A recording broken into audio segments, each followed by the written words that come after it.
Good day, everybody. My name is Colonel Matt Smith, U.S. Air Force retired, and I am joined by my co-host, Cam Ellsworth, Coach Cam Ellsworth, and we'd like to welcome you to today's podcast. It's a little bit different than normal. We don't necessarily have a guest. We're going to just talk for a bit because we've had some requests to talk about a few topics, and then also just to give a quick recap of kind of where we're at. And I'll kick off before I hand it over to Cam. So we're 10 episodes in on the podcast on authentic leadership.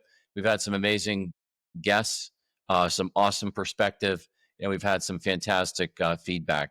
And I know the feedback isn't necessarily always what you receive on the social media sites. However, been getting a lot of texts and some emails sent to us as well. And we've had an eclectic mix, everything from NCAA coaches to folks who work in the NHL world, to folks who run very, very successful nonprofits, to folks who take care of our veterans, and then also some awesome awareness about autism, and then really everything in between. If you're someone that has interest in being on our podcast to talk about whatever it is that you do, if it deals with leadership, great. But if it doesn't, and it deals with you being your authentic self, then that's a win as well. So again, welcome to our podcast, and thanks for taking the time to listen to us or watch us. Cam?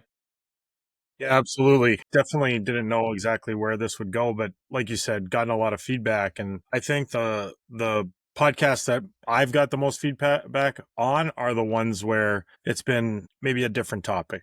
Alex's Lemonade Stand, Tyler Legacy, Tailwinds Ranch, those things that maybe hit home a little bit different for people. And I've gotten quite a bit of feedback about just how diverse the conversations have been. And again, I'm thankful for the opportunity to sit here with you and have those conversations, but to bring these stories forward and just some of these that I was unaware of, whether it be, multiple months ago with Tailwinds Ranch or years ago before knowing a little bit more about, Alex's Lemonade Stand. So it's been exciting, but as you said, I also had a couple of requests just to maybe sit here and chop it up with you, friend, business partner, mentor, and talk a little bit about what we're doing and how this all kind of fits together. So Cam, I've been thinking about this question for a while, and you brought me into the hockey world fully and well knowing that I've never played hockey really in my life, whether that was broom hockey, ice hockey, field hockey, probably knee hockey with my kids.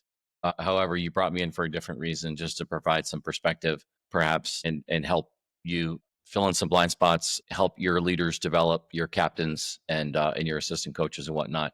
And we also, of course, are working with some military clients as well, if you will. Some folks are interested in improving themselves as leaders, and more importantly, improving themselves as leaders because they want to make their units better. I just like to ask you, what similarities do you see between the world that you came from? And obviously, you've been in the hockey world your entire life. You've been in locker rooms literally all over the world, all over North America, and you've seen it both from a player perspective and from a coach's perspective. Most recently, it's just several months ago. What would you say is just some similarities that exist between the hockey world and then the military world? Not necessarily from what you've seen of me, but what you've seen of some of the folks we've had an opportunity to work with. Yeah, no, I appreciate it. It's been fascinating for me. As you said, it's like how the hockey world's so small, but it's big, but it's small. And then, it's really interesting because you have introduced me to this large military world and through our company. I think the first thing, again, it's a foundation of what you and I believe in. And I don't know that I quite understood, like, people are people, our people are people, are people. I think we can go right down the list. And so whether it's a hockey player, whether it's, an airman or really anybody that I've been in touch with now professionally, is that there's challenges, there's people that are attempting to get better, and there's a certain amount of humility that it takes to, lean in and say, maybe I want to get better, or would you be willing to, give me some advice, or would you lend an ear? And again, whether that uniform is given by, the United States military, or that uniform is given by a team at whatever level, that's been my biggest takeaway. Again, I was really intimidated, to be truthful, of just coming into some of those conversations with the military bunch, not having a great familiarity outside of our contact. So that's the biggest takeaway is everybody, there's a lot of consistency when you really strip it down, that, there's people problems and leadership problems, and they get dressed up a little bit different depending on what sect of the world that we're in, but people are people. What would you say? I I think in the world of everyone in sports wants to be a musician, everyone who's a musician, hypothetically wants to be in the military, and then it just becomes this round circle, this round table of everyone wants to be what somebody else is. It's exciting, and it's something that they're not doing. For someone who is in the military or not in the athletic world, what would you say that you have to offer, to them from your perspective? Your perspective as a player, your perspective as a coach, your perspective as someone who's done myriad jobs within the profession of collegiate sports. I've thought about it, and the number one thing I just have is, in my opinion, is experience, and that experience is far from perfect. It's experience of making mistakes. It's experience of putting myself out there and learning from said mistakes. It's experience from asking for help. It's experience from just a variety of things, and that's as a player. Again, made a bunch of mistakes as a player and trying to poke my way through different scenarios. And then through that, I got to meet some fabulous people and learn how to be a better leader, whether that was coaches or peers. And then when I got into the coaching world, I got really fortunate to have some great different mentors. And when we really boil it down, I believe hockey and then especially getting into leadership and coaching and then running a program. I just think there's a lot about people skills, problem solving, communication, and those are universal. Those are universal. Maybe I was having a real challenge trying to get the best out of a hockey player that maybe came from a different upbringing, that I was trying to connect with him because I saw something special in him. Maybe it was trying to connect our group a little bit more because there was just more to give, as that the whole, we just weren't there yet, or finding ways to communicate accountability, expectations, things of that nature. Again, I believe that my experience in athletics gave me those experiences. And again, I would just stress 1000%, there is no perfection here. I don't think you ever say that you are perfect. I think the what we take pride in is the humility to say, hey, we made a mistake here. Let's hold each other to something. Let's get better from it. And then I think you say it better than me, but if we collectively can help based on our almost 60 years of different leadership experience, good, bad, mistakes, and things like, and we can teach them that in, instead of maybe 60 minutes or 20 minutes or 30 minutes, like how much better is somebody for that? Awesome. I think just for people's reference, I get a lot of communication with Colonel Smith, and in the early years, and we've told a little bit of the story of, I was looking for really some clarity, or somebody to tell me it was okay, that I wanted to have the relationship piece. I wanted to go in, and I was talking to a former player today actually about the relationship that I had with him, and he's gone on and done some really good things, and how he's taking that with him.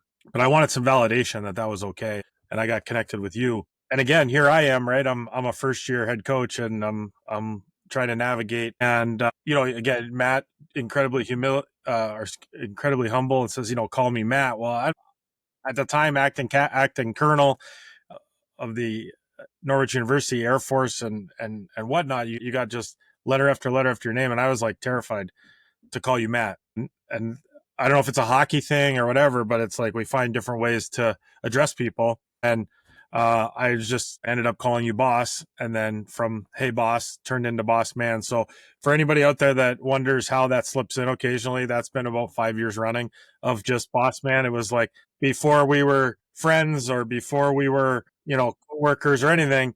It was just my way of not addressing him as Colonel Smith always, but not necessarily just calling him Matt. So I think it's important to shed a little light as to why that slips in. Yeah, I think that'll be the first little tidbit on this. But boss man, yeah, I wonder if through our experiences, and you said it right, and our relationship's been incredibly organic from a guy just kind of seeking you out, and us finding, I think, a lot of consistency in the way that we want to treat people. And I'm forever grateful. But from that, it turned into kind of me calling you, hey, what about this scenario? Right? Like, hey, I got this problem. How do you, and act, you're incredibly kind to act as a sounding board and as a mentor. And that's how all of this started.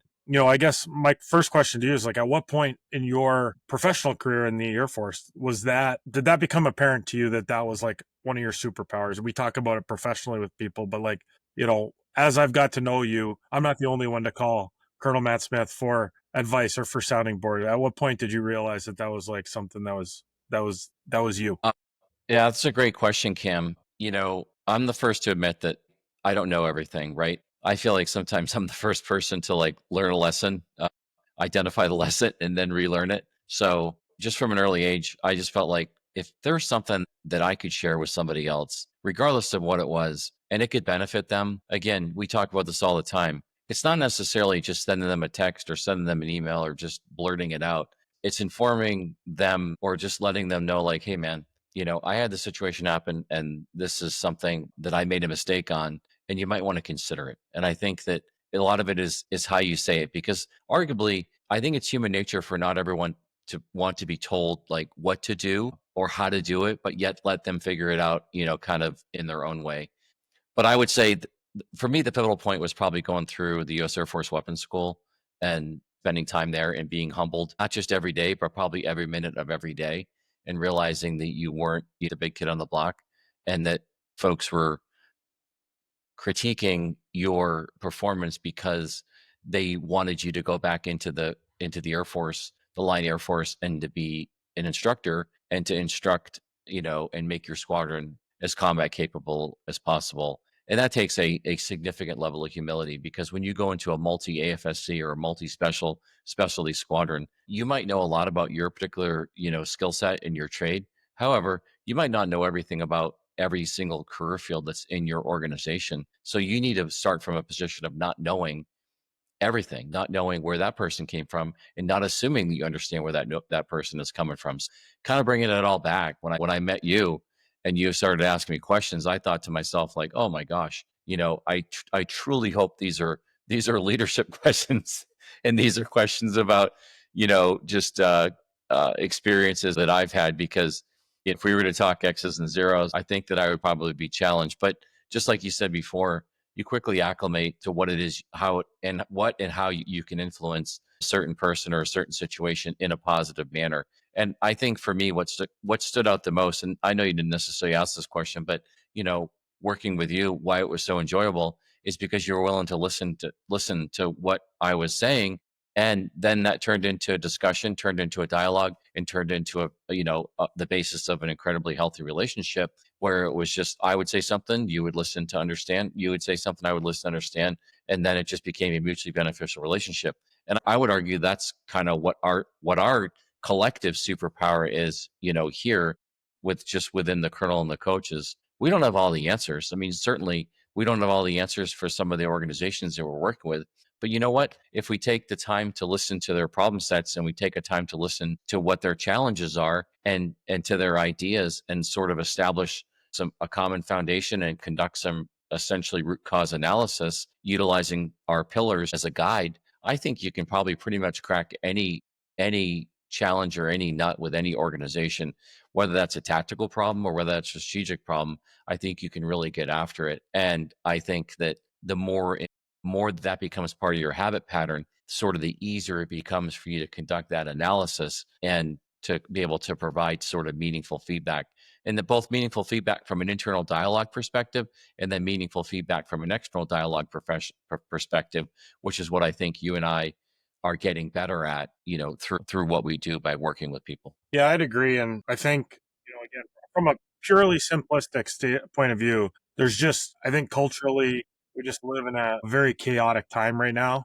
And we're fighting a little bit of cultural norms, right? Like when we say leadership, there's a lot of people that want to say leadership. We actually hired business coaching, tried to push us down, basically a certain paths. Like, hey, you're gonna go make videos, and we're gonna, and really what they wanted to do is turn us into marketers. And again, I'm not going to tell you my experiences. I've been fortunate enough to hear some of yours, sir. And like, I think there would be an easier way for you to, I laugh and joke with it because if you wanted to put some of this stuff on video, you could probably market it and be on a boat. But, as we talk daily, it's like what fills up our cup is the experience and spending the time with people. Right. And being that sounding board is something that I have found incredibly gratifying. I know that that was as I transitioned from coaching, and really the last 2 to 3 years, I think that that understanding of the person first was really where I that was my aha moment. There was other times when that was important, but I believed it was the person and something else, the person and people around them, the person and the detail, the person and thus. Whereas my aha moment for the last, I'd say, 2 to 3 years was just really just like people, people, people, and so, us peeling some layers back in a lot of different, pun included, but a lot of different arenas has been really gratifying. And then just empowering or encouraging them to be. It's funny, right? Because we're just like listening and then being like, "Yeah, you should do that," and they kind of know it, but it's almost like, "Hey, like it's cool for people to share and just want that same." It was who I was 5, 6 years ago. Just the authority, like, yes, you can do that. I think one of the things that we do, and I think you do it really, really well, is we listen to people, and there is a level of empowerment, right? Even if just from sort of a mental perspective, giving them confidence. But I think the piece that you do well is you don't just they're not just hollow words, they're not just platitudes, right? You provide context, you provide examples from your own life, you provide examples from your coaching experiences about when you were a player and how people made you feel and what they were saying and all that sort of stuff. And I think there's tremendous value added in just providing that experience. It's not, and I think you do a great job of just saying, "Hey, this isn't necessarily the right way. I didn't do it the right way. I did it a way." And I think what that does is just it kind of allows people the opportunity to say, "Okay, they've done it their way. You've done it their way, and probably the right answer or the correct answer is probably somewhere in between." And I think those are some of the conversations we had that are just been worth their weight in gold. Kind of back to just, I want to go back to the passion piece, for this kind of business and talk about that just for a couple minutes. Is when I retired from the Air Force and started working with you in your last job as a head hockey coach, one of the things I put in on my LinkedIn profile was passionate about coaching and mentoring. Right, that was just kind of like just something I typed in there because it asked me like, "Hey, what do you like doing?" or "What do you do?" And I'm like, "Well, I'm passionate about this because I am passionate about to share lessons, identify, share experiences, and be able to do essentially leadership development stuff." And then the fact that like we're actually doing that today, right? And we're actually working with people and helping them become arguably more authentic leaders, becoming not necessarily just in their professional life, but in their personal life as well, just essentially becoming hopefully better all around people. If you were to tell me that like a year ago or 18 months ago that we would be doing this, I'm not exactly sure that I would agree with you. And that we would have, a name, that we would have a vision and a mission and core values and things that attributes that are important to us, how we conduct ourselves, which again is just how we conduct ourselves. It's not anything that we made up that was fake or false or whatever to fill out the website. That's who we are. And I think that, and you said it perfectly. I think it was yesterday or the day before. We look back at how much we worked, last week, and it ended up being obviously like a ridiculous number, but it didn't matter. Like it doesn't feel like that when you're passionate about something and when you care about something as much as you and I care about what it is that we do.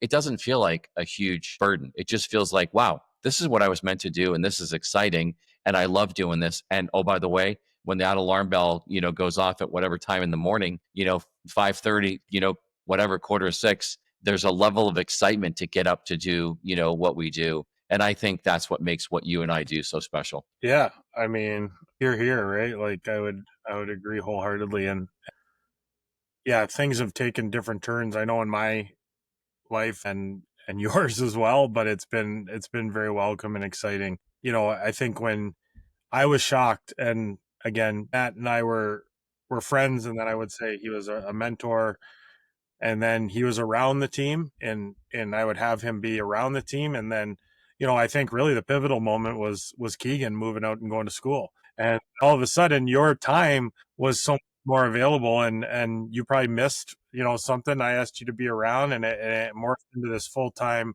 And when I say full time, I'm talking like we get up, run the stairs at 6, and he's there with Dunkin' Donuts, or you know the bus is leaving at 8, and he's there giving guys high fives. Like he made some road trips. Like we're not talking like he occasionally made it down to practice. Like, I mean, he was around, and yeah, the timing of that, it was serendipitous because again, when Keegan left, and again, you've shared that with me, is just how much excitement, whether it was a captain's meeting for us, or heaven forbid, just like, again, maybe a more serious issue. And not that we had anything like crazy serious, but things go up the flagpole, right, with different speeds. And again, having someone to navigate that with, again, was huge for me, and started had us kind of start thinking.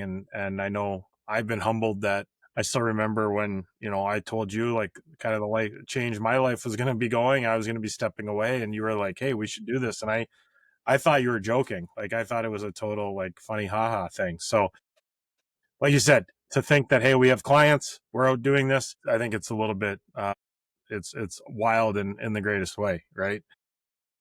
What do you think? Like, I mentioned it, and I don't think we should shy away from it. What do you think the biggest hurdle that we face when we're trying to, or maybe if you outline what we do versus what we were kind of told to do when we hired some people or done whatever, like, Yeah. what's your take on that? Yeah, that's a great question, Kim. It's something that I've been thinking about for, for more than just the last little bit. Been thinking about it for a really long time. When someone asks, "What do you guys do? What's your elevator speech? What do you do that's different than everybody else?" And it really makes you think. And I'll just put it from solely. I know you're asking the question, but solely from my perspective is, uh, throughout my entire Air Force career, been literally stationed all over the world, had an opportunity to receive, whether that was in professional military education or whether that's from a squadron event, a group event, a wing event, maybe at the Pentagon, had an opportunity to listen to just a lot of people, talk about their experiences, and whether those are people that are U.S. citizens or folks that are come in to provide sort of an international or multinational perspective. In some cases, it was to aid the unit. In some cases, it was just to provide sort of a charge, if you will, to the audience. And I felt like, wow, that was really super interesting and exciting. And unfortunately, it only lasted for like an hour or 2 hours, or maybe it was like at a particular like offsite or something like that. And they kind of gave the initial salvo of hey, here's what we're gonna do, and all that sort of stuff. And I thought to myself, like, wow, like, you asked us to do this. This is probably something that requires more than just the next several hours to solve. It's a rather large conundrum. How do we really attack it? And I just have been always thought about this. I mean, really, probably for like the last 20 to 25 years.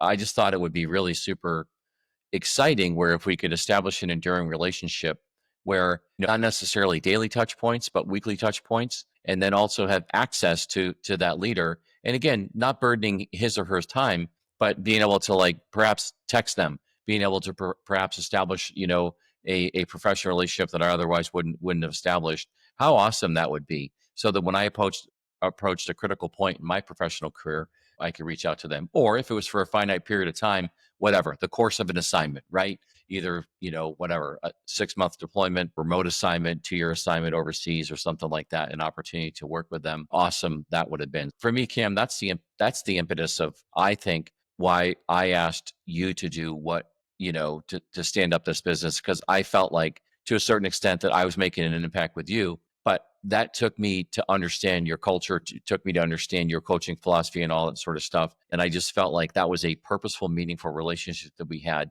that positively impacted the lives of young men who, who some of which are still in college, but who will hopefully look back on the experiences that they had while you were coaching them, and while that I worked with them. And so, taking this to another level, and by working with folks out there, in the world, if you will, military, business to business, or, NCAA, or everything in between. I think that kind of becomes the so what.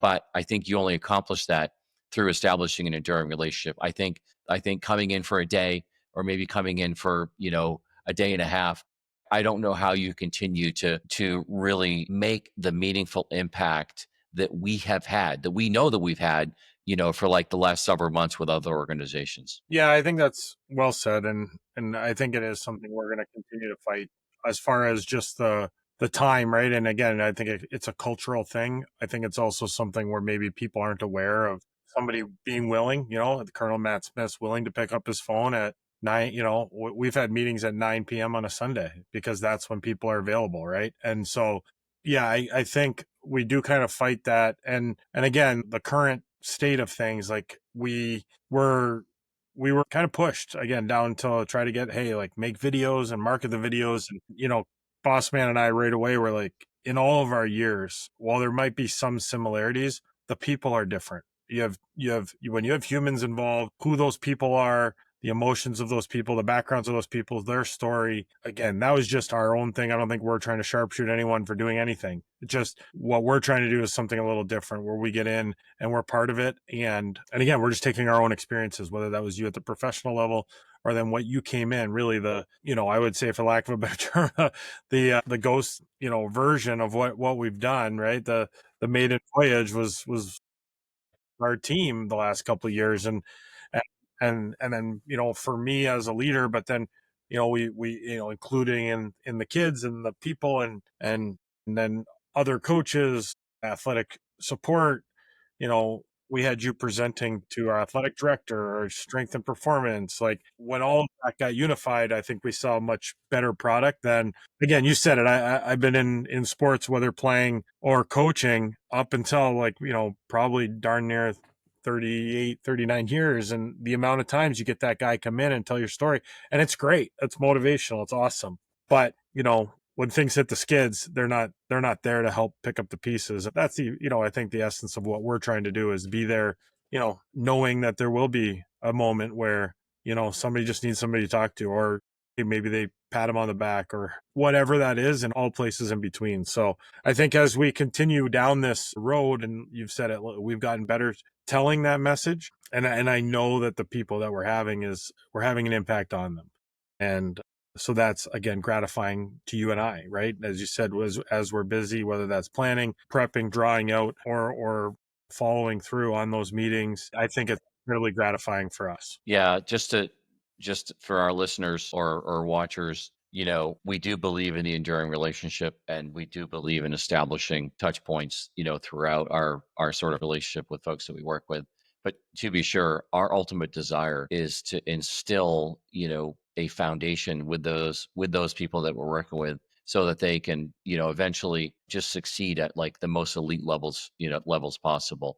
The fact that they have access to us now, great. Like, we love that. If we continue to stay in touch, awesome. Like, that's what we're looking to do. But I think that, there's an important distinction there, that we are along the way giving them every tool humanly possible, found the foundational elements of leadership development, allowing them to be authentic leaders and allowing them to do what it is that they, want to do, either personally or professionally, so that they can be the best versions of themselves from a leader perspective. And I think that's pretty unique. So I think the other thing we challenge, and I think Matt says we're too serious all the time. So but yeah, like I think truthfully, neither one of us is overly comfortable. I think part of this whole podcast scenario for us is like Yeah, totally. wanting to maybe get out of our comfort zone, right? If we're gonna ask others or Right. coaches, I think if anybody were to go back on my Facebook or X account, or I don't even know, work Instagram, but Right. like I would say an overly private person versus an overly public person. Right. And so getting that message out there, and again, Matt, maybe we just talk about like our plan to just try to get out there, right? Was we've had a bunch of them, and what we settled on, but we ended up hiring some people, and actually I think they tried really hard. We just had a hard time, I think, connecting dots of the authenticity of who we were, right? Right. Like it was, I think they actually captured, like, spent a lot of time and captured quite a bit of like the essence of what we were, but like, Right. we weren't necessarily the easiest on camera. Like, this is a lot easier just to talk, you and I. Yeah. But, again, just another thing that as we get out there and as we're fulfilling, I think the podcast has been a really unique thing. It's been out of our comfort zone in a massive way. But what that's led to has led to these little nuggets, as you said, as we sit and talk to each other, as we talk to our guests, as we talk, having little nuggets of what we've learned. And then we've been able to take that and, again, in our own way, put that out there so that we're telling our story. If people can find out, who are these guys. At some point our website, we've had to switch servers because Google doesn't like our website. So once a little bit of an inside joke, but we've had a website for three months and we still can't get it to come up on Google. So that's it's obviously not a good thing, right? So we're going back to the drawing board on that. But at some point, as people continue to learn about us, they'll be able to just go on and see again in this format kind of who are these two guys. But I do think it's unique, and again, I think you are just like like a fairly private person, right? Like we've kept a lot more to ourselves and celebrated internally or with our small groups. And so that's been something I'm thankful for because it's been a ton of fun. And whether it's one person listening or a million people listening, I really enjoyed just doing it. But it's been something that's been, again, challenging, which is I think at our age, good to do. Right. Yeah. So if you're somebody out there that is actually still listening to the podcast and haven't necessarily changed the channel, if you will, if there's a topic that you want, if you want Kim and I to address, if there's a guest that you guys want us to pursue and have a conversation with, we're willing to go out there and do the homework. And mind you, there's a lot of no's that we've gotten from people that we've asked to be on our show, organizations, people, and arguably some of which are very, very successful human beings that, we haven't made it to the big time yet. Some of our podcasts only get a few likes. However, our shorts are doing pretty well. But if you're someone out there that has an idea, don't mind going out there and reaching out to people, either uh, you know, cold calling them, submitting a request for their services, if you will, to get them on the podcast to talk about their experiences and what made them them. So Yeah, I think it's well said. And again, I'll just maybe tie a bow on it with, the people that know us best. I think the way we've been trending with getting different guests outside or maybe once moved from our current, that's where I've been getting the most positive noise is just how unique, how cool it is to get into these different waters, right? And it's awesome for us too, because again, as if it's impactful for anybody listening, just imagine how amazing it is to sit here and talk and learn. So, yeah, please, if anybody does have those ideas, again, we would love to tackle it. and this might sound like a far-fetched idea, but if there's someone out there in Tigerland or if there's someone out there in Red Sox land that is either involved in those organizations or who knows, even a player in those organizations, being that it is baseball season and you want to come on the Colonel and the Coach and talk about your experience as an athlete, your experience as a leader in the baseball professional world, we would absolutely love to have a conversation with you and we will meet your schedule regardless of when you're available. Yeah, we're talking to a couple big baseball nuts here. As Yes. the boss man said, I've Yeah. got Detroit Tigers. I grew up about an hour from Old Tiger Stadium. Boss man grew up about an hour Yep. 10, probably north of Yep. Fenway. Yep. An hour north of Fenway, Yeah. southern New Hampshire. So yeah, so we're big baseball fans. We go back and forth, and as of today, on the 26th of July, the Tigers are 1-11 in their last 12. So we're hoping for a better outcome. Well, I likewise. The Sox were on fire. 10 wins in a row prior to the All-Star break, and then they come back, and of course, they're playing literally some of the most elite teams in Major League Baseball. So we can understand that that'll stop any team in its track. But yeah, we have the opportunity to go to the Red Sox game next Wednesday, final game of their homestand against the Kansas City Royals, which is sort of a gift for my wife, who is a massive Red Sox fan. She's retiring from the Air Force that weekend. And so us and some of her family members, we're going to have an opportunity to take in the game at Fenway and praying for a nice evening of no rain and get an opportunity to experience Fenway for I've been there, of course, several times, many times before, but for family members, her family members who have never been there before.